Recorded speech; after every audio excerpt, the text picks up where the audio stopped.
Today, I've asked a friend and part of my sober network to speak today.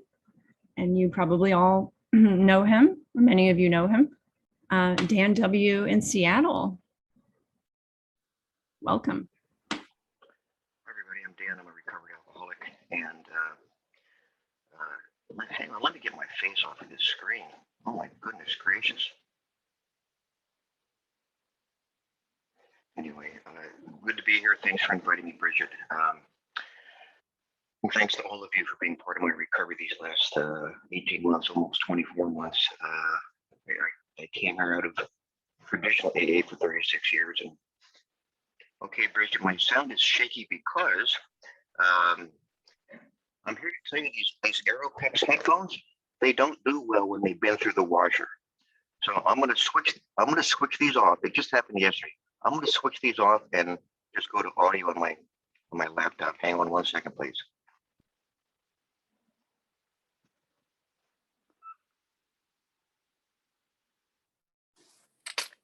So is that any better? That's great. Okay, bonus. If I'm shouting, let me know, because I'm not accustomed to doing this without those Aeropex bone conduction headphones. I love them. Anyway, enough about that. Let's talk about my favorite topic, me. No, that's not true. In any event, I have 2 days of sobriety. The first one is October 10th, 1983. The second one is today, and today is way more important than the first one. Although the first one's a nice reminder that my life is not anything close to what it was before I got here. Let's see, our primary purpose is to stay sober and help other alcoholics achieve sobriety. So in keeping with our primary purpose, what I've learned over the years is that sobriety is way better than drinking or getting high. I wouldn't have said that almost 40 years ago, because at that time my life revolved around getting my education, doing my career, and somehow managing to drink and use some pot, but especially drink the way I wanted to drink without the consequences of the way that I drank. And I was always trying to fine tune that balance. And over time, it got more and more, in some ways clear, in some ways more befuddled. I couldn't quite figure that out. So I'll start back in the beginning, and that is I was born to a happy, loving family. Parents never divorced. They died about 5 years ago, within 4 months of each other, after having been married a little bit over 65 or 70 years. I have 3 siblings, a set of twins, 2 years younger than me, and a sister 3 years older. Loving family. Apparently, I was the only one that developed this disease. My mom's grandmother was alcoholic. My dad, it runs on both sides of the family. My dad's brother died at age 42 of alcoholic heart disease. And one of my mother's sisters nearly died and actually came to live with us, and she was sobering up. So it's on both sides of the family. Never in my wildest dreams did I ever think that I'd develop an alcohol problem. I didn't even start drinking till the last couple of months of my senior year of high school. I was a late bloomer, we'll say. But raised in a pretty happy household, raised Catholic. Didn't care for that. Didn't care for the fear and the shame and the guilt associated with all that stuff. Excuse me. My mom and dad drank. They typically had one beer at nighttime when they would read the papers. They would sit across from each other at the kitchen table, and one would read one of the papers and the other would read the others. They'd drink their beer and talk, and then they'd switch papers, and that's the extent of their drinking. I've seen my dad drunk 4 times. That was when each of his kids got married for the first time. But otherwise, there wasn't alcohol abuse around them. Although when my dad's siblings came over, there was often a lot of drinking. I'm sure people were pleasantly buzzed, but nobody, in looking back, nobody drank then or acted when they drank the way that I did when I drank, and the way that I acted when I drank. So it was very different. I didn't have any role models of what heavy drinking was like. Childhood was pretty uneventful, although I always felt, I'm sure you'd never heard this before, I always felt less than. I always felt that somehow people were given a book at birth of how to be in the world, and I missed class that day. I did not get that book. I didn't even get the short version of that book. And so I just always wondered what I was supposed to say, what I was supposed to do. I was the second kid in the family, but I never, to my knowledge, never felt neglected. My siblings came along 2 years later, twins, and my mom, she's told me later she felt bad because she could no longer give me the same amount of attention because twin babies took up a lot of time. But I didn't really experience that on any kind of conscious level, and I never really have. But I always remember feeling less than, different than, um, always.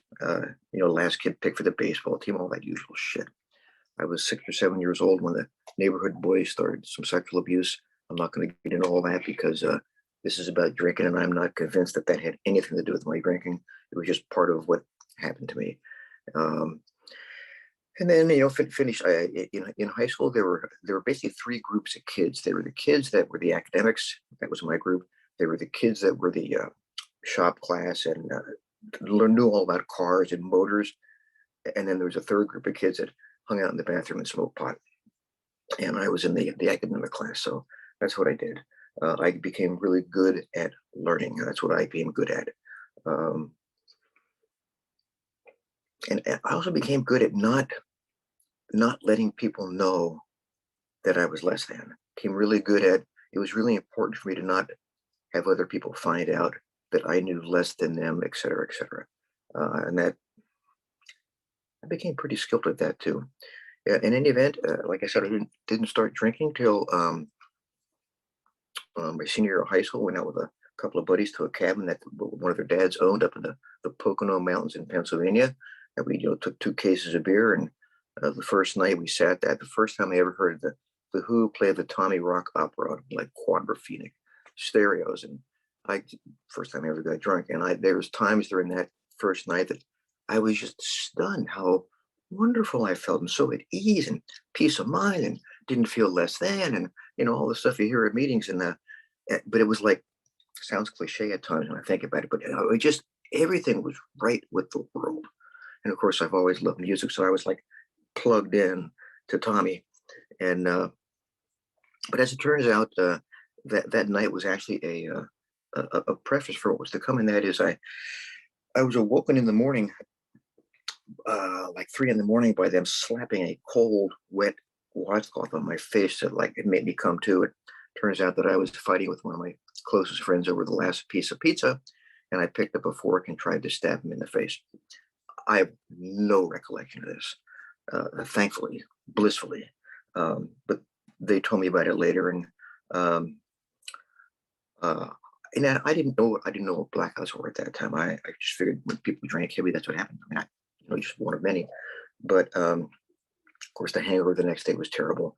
But that was my first uh, introduction to alcohol in that way. I'm going to back up a little bit. I actually first started drinking when I was 2 or 3 years old. My dad would often give me the dregs of his beer bottle, Ballantine beer, uh, tip it up, and I would just have a couple of sips of it.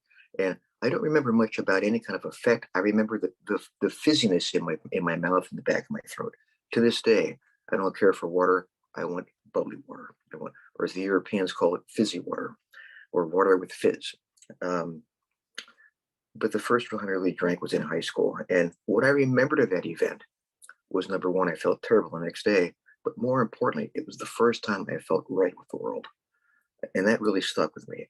But it was real clear it was out of control. And so I really uh, didn't try any alcohol again. I went to college after graduation, and I was so intent on studying and being a good college student that I didn't drink at all, didn't go to any kind of fraternity things or happy hours or whatever. Did none of that stuff for the first 6 months until I got my grades for the first semester. Made binge lists and realized, I probably could have a couple of.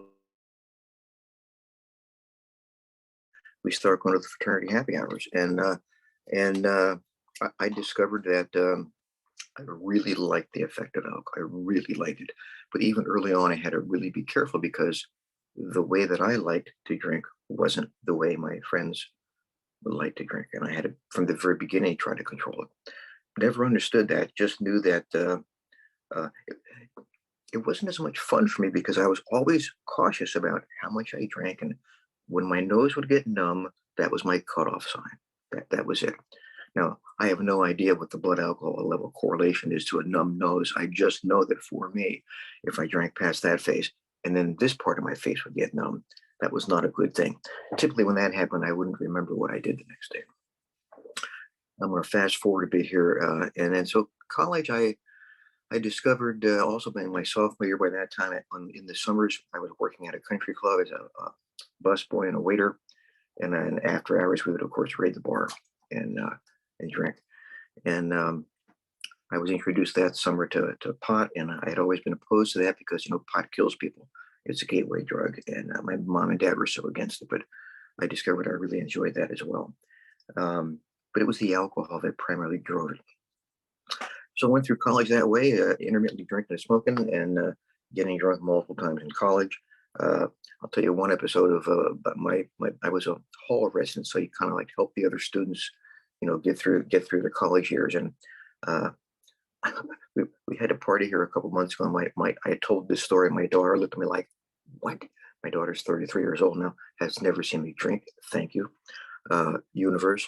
Um, but I was telling this story about how I liked Jack Daniels in this square bottle because on my bed I would lie there like half upright, and when I would pass out, the square bottle would stay on my chest. It wouldn't roll off. So when I would like come to or wake up, I could just grab it and have a couple sips and put it back down on my chest and pass out. And my daughter looked at me like, "What kind of wackadoodle are you?" That was just normal.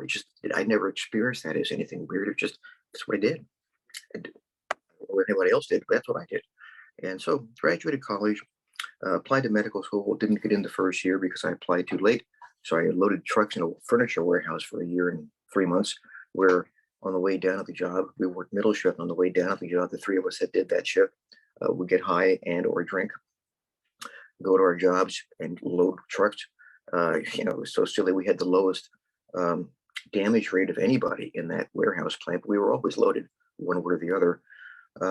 Did that and then because I had applied late to medical school, they told me we would have accepted you, but because you applied late, you're too late for this class. So you don't even have to apply next year. We'll just accept you right now. So I knew I was going to be going to medical school. So, but there were days sweating in the noses of those 42-foot North American van line trucks that I knew I'd never get out of that hot bed of physical labor. Um, okay, fast forward a bit more. Gee, have I gotten sober yet? Am I still drinking here? I think I'm still drinking. Let me get sober soon. Um, Finished medical school. I was really careful the first 6 months. Didn't drink at all. But after the first 6 months, began to drink here and there. And pretty soon, my pattern resumed. That continued through my internship at the Navy Hospital in Portsmouth, Virginia, and including in the first year of my psychiatry residency, where my part of my training required me to go to 2 weeks of alcohol rehab to learn what that was about so I could refer patients to alcohol rehab. Um, Before I get to that, I met my wife at that time. She was a nurse at the Navy Hospital, and I met her, it would have been 1979, and we were married 2 years later. Um, Great lady. I don't know how she's tolerated me all these years. Um, in fact, we're coming up on 40 years of marriage in April. Let's see, and I'm coming up on 38 and a half years sober. I think there's a correlation between the sobriety length and the duration of my marriage, and her forgiveness and compassion. Um, so I had to do those 2 weeks in alcohol rehab as a training professional. Did that, but while you're there, those 2 weeks, you're required to participate in the group therapy. You can't just sit there and observe. You have to participate. So I was participating. I was also told that I had to go to one AA meeting and one Al-Anon meeting while I was there. And so I went to the Al-Anon meeting first. And I remember sitting there, there's mainly women, probably 40 people, but I remember sitting there and introducing myself as a visiting professional, as I was told to do.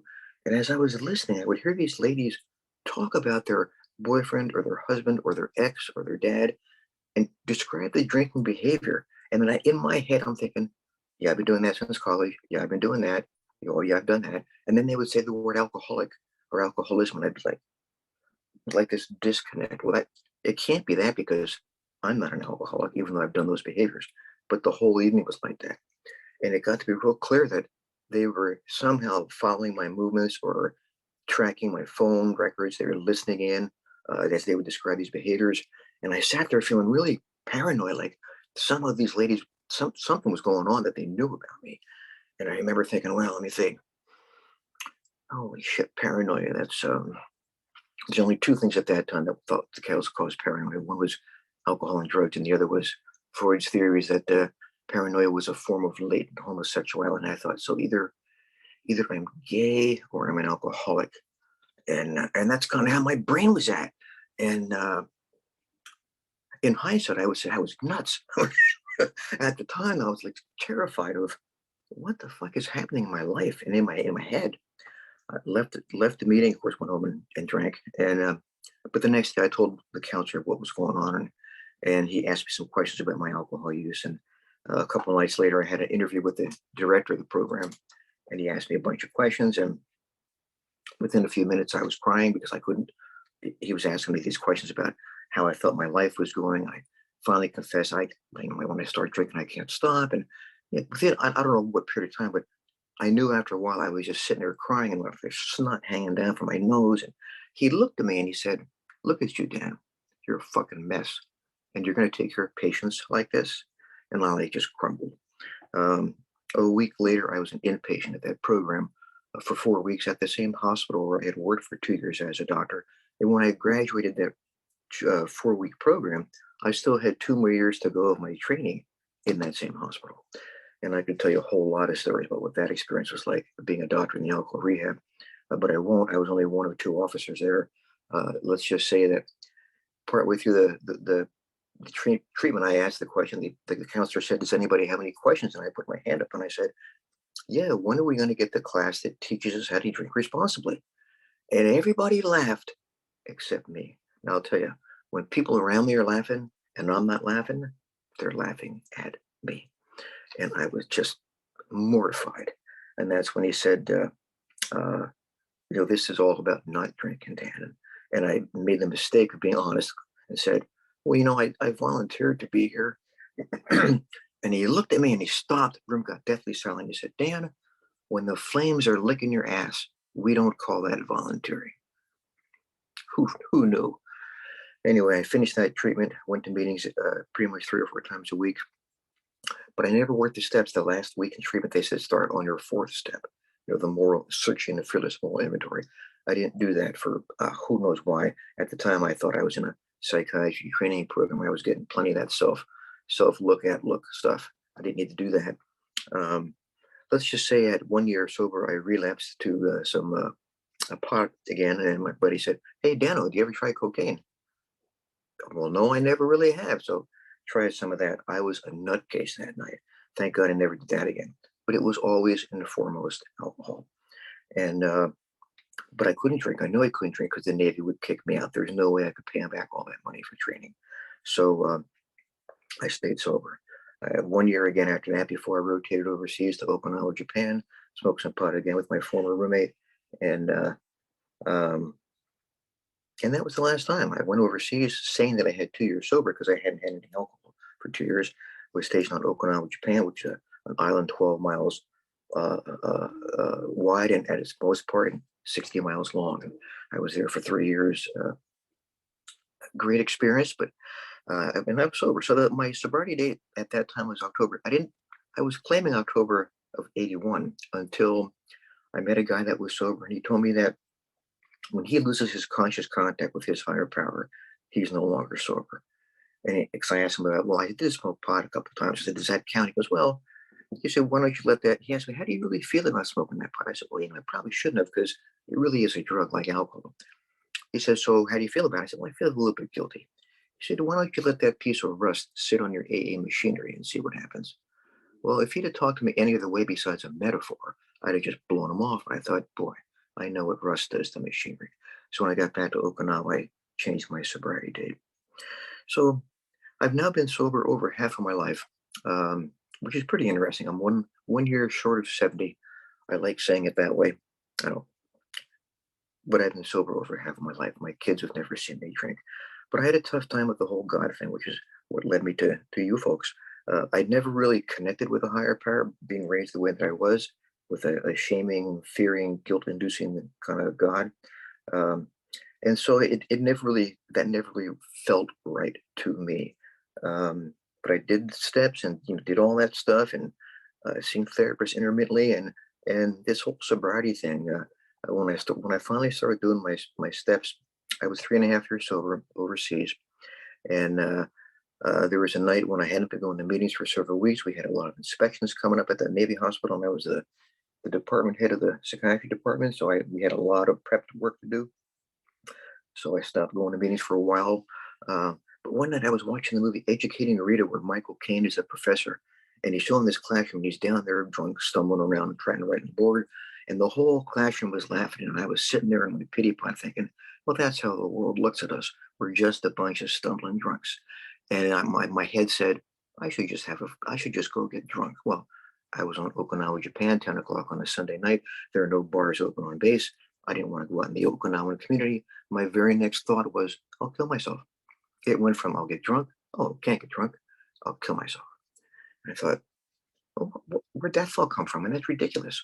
But then I thought, thinking all the ways that I could do it, that my wife could still get insurance money. And then what would happen? And thinking that through and thinking about, well, most folks who attempt suicide are not able to do it properly. So I would end up in the emergency room of the only English speaking hospital on the island of Okinawa, at which I was the head of the department psychiatry, so that I would be admitted to my own psychiatry unit. And so my head's spinning with all this crazy shit. And geez, it was painful. Um, and of course, I didn't do it, but finally fell asleep, called my sponsor the next day, and he said, "Why didn't you call me?" I said, "Well, I know you're the alcohol rehab head counselor, and that I know you go to bed at 9 o'clock at night. And by this time this happened, it was 11, 12 o'clock at night, and I didn't want to wake you up." He said, "So let me get this straight." He said, "My sleep is more important than your life." So that piece, I had no recollection. I finally started working the steps. Had a tough time with step one about the powerlessness part. He said, "Well, how about if we do it this way for you, Dan? You're powerful over alcohol except when you put it in your mouth or your body." I could wrap my head around that. Step two is a tough part for me, that God would restore me to sanity. Uh, I said, "I don't understand that part because I've seen insanity. I know what psychosis looks like." And my sponsor said, "No, Dan, the insanity of step two is not the crazy shit you do when you're drinking." He said, "The insanity of step two is you've been sober for a while and your brain says, a drink sounds good." He said, "That's the insanity of step two." He said, "That's the mental illness part of this disease, that you've been sober for a while and your brain says, a drink sounds good. That's the crazy part." And that made sense to me. So he helped me get through my steps. What I've done in sobriety is to maintain that. In order to maintain the quality of life that I have, I need to do certain things. I need to go to meetings. I say I need to. I'm at the point now where I want to. I like coming here. I like hearing people's recovery. I like hearing pearls about how to live my life sober. I need that reminder. Now, I would tell you, there's been times over the years, and it still happens now, and I get a thought like, I shouldn't need all these meetings. I mean, my brain is so different now. I bet I could probably have a drink or two and it would affect my brain differently because my brain physiology is different now. And it's true, our brain physiology does change with sobriety, but that part doesn't change. I've seen and heard enough people go out trying to control it differently, and it's always the same result. My primary task is to not drink today, stay sober, be a nicer person, um, try to do good in the world, help other people. Um, my primary purpose is for me to stay sober. If I can stay sober, I can maybe help someone else. So I go to a lot of meetings. I do service work when I can. I sponsor people. I have a great sponsor now. He actually an Al-Anon and AA, and it's been awesome. I've been blessed with a lot of good friends in recovery. Um, my wife has stayed with me. My kids are now both adults and married, and they're happy. They look pretty stable to me. Go figure. I just know that this is not something I would have volunteered for.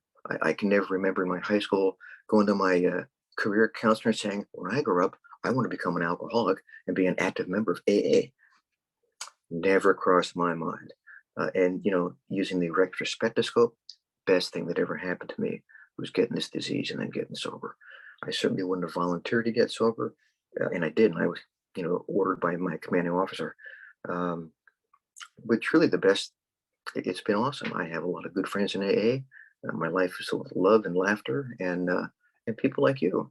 And let's see, what time is it? 9:27. Probably about time for me to get sober, huh?